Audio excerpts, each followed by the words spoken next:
संघर्ष पथ पर जो मिले ये भी सही वो भी सही। दोस्तों, ये लाइनें उन लोगों के लिए हैं जिन्होंने ज़िंदगी के हर तूफान का सामना किया और कभी हार नहीं मानी। आज हम एक ऐसे ही शख्स के बारे में बताने जा रहे हैं जो लाखों लोगों के लिए मोटिवेशन है। यह कहानी है एक ऐसे शख्स की जिसने गरीबी और असफलताओं को पीछे छोड़कर अपनी मेहनत और धैर्य से इतिहास रच दिया।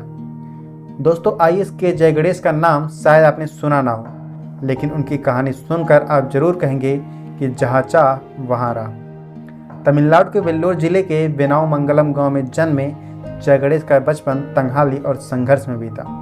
उनके पिता एक फैक्ट्री में मामूली नौकरी करते थे, जिससे परिवार का खर्च बड़ी मुश्किल से चलता था। लेकिन जय गणेश के सपनों की उड़ान को ये गरीबी कभी रोक नहीं सकी। जय गणेश ने अपनी शुरुआती पढ़ाई गांव के ही स्कूल से की। 10वीं तक की पढ़ाई पूरी करने के बाद उन्होंने पॉलिटेक्निक कॉलेज में एडमिशन लिया। वहां पढ़ाई में मेहनत करके उन्होंने 91% नंबरों के साथ डिग्री हासिल की। इसके बाद तांटी पेरियार इंस्टीट्यूट ऑफ टेक्नोलॉजी से मैकेनिकल इंजीनियरिंग की पढ़ाई की। कॉलेज खत्म करते ही जय गणेश को एक नौकरी मिल गई। 2500 रुपये की सैलरी वाली इस नौकरी से खुशी तो मिली, लेकिन जय गणेश का सपना इससे कहीं बड़ा था। उनके दिल और दिमाग में आईएएस बनने का जुनून पल रहा था, इसलिए उन्होंने नौकरी छोड़ दी और सिविल सेवा की तैयारी में जुट गए। यूपीएससी की तैयारी के दौरान भी घर की आर्थिक ज़रूरतें उन्हें परेशान करने लगी और मजबूरन जय गणेश को चेन्नई के एक रेस्टोरेंट में वेटर की नौकरी करनी पड़ी। इस नौकरी में भी उनकी सैलरी कम थी, लेकिन यहाँ एक फ़ायदा था कि उन्हें अपनी पढ़ाई के लिए समय मिल जाता था। कुछ वक्त बाद जय गणेश ने वेटर की नौकरी भी छोड़ दी और पूरा समय यूपीएससी की तैयारी को दे दिया। उनका केवल एक ही मकसद था, यूपीएससी की परीक्षा पास कर आईएएस अधिकारी बनना।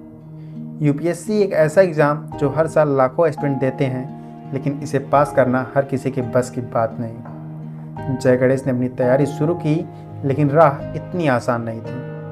पहले ही प्रयास में असफलता मिली, दूसरे प्रयास में भी सफलता नहीं मिली। दोस्तों, अब तक वो 6 बार इस एग्ज़ाम में फेल हो चुके थे।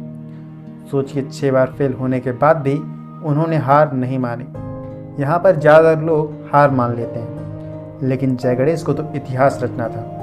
छठे प्रयास के बाद उन्हें इंटेलिजेंस ब्यूरो में नौकरी का ऑफ़र मिला। ये एक बड़ा मौका था, लेकिन उनके दिल में एक ही बात थी कि मुझे आईएएस बनना है। उन्होंने इस नौकरी को ठुकरा दिया और एक बार फिर तैयारी में जुट गए। क्या आप सोच सकते हैं कि 7वें प्रयास में क्या हुआ? जी हाँ दोस्तों, उनकी मेहनत रंग लाई। जय गणेश ने 2008 में यूपीएससी की परीक्षा पास की और 156वीं रैंक हासिल की। एक गरीब परिवार का बेटा जिसने अपनी मेहनत और धैर्य से वो मुकाम हासिल किया जिसका लाखों लोग सिर्फ सपना देखते हैं। आज के जय गणेश लाखों एस्पिरेंट्स के लिए प्रेरणा है। उनकी कहानी हमें सिखाती है कि असफलता चाहे कितनी भी बार मिले, अगर आपके अंदर डेडिकेशन और डिटर्मिनेशन है तो सफलता आपके कदम चूमेगी।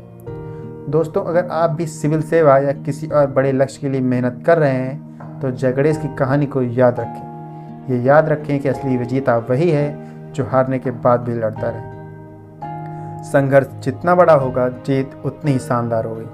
अगर आपको ये कहानी पसंद आई हो तो इसे अपने दोस्तों के साथ ज़रूर शेयर करें और याद रखें, मेहनत का फल कभी बेकार नहीं जाता।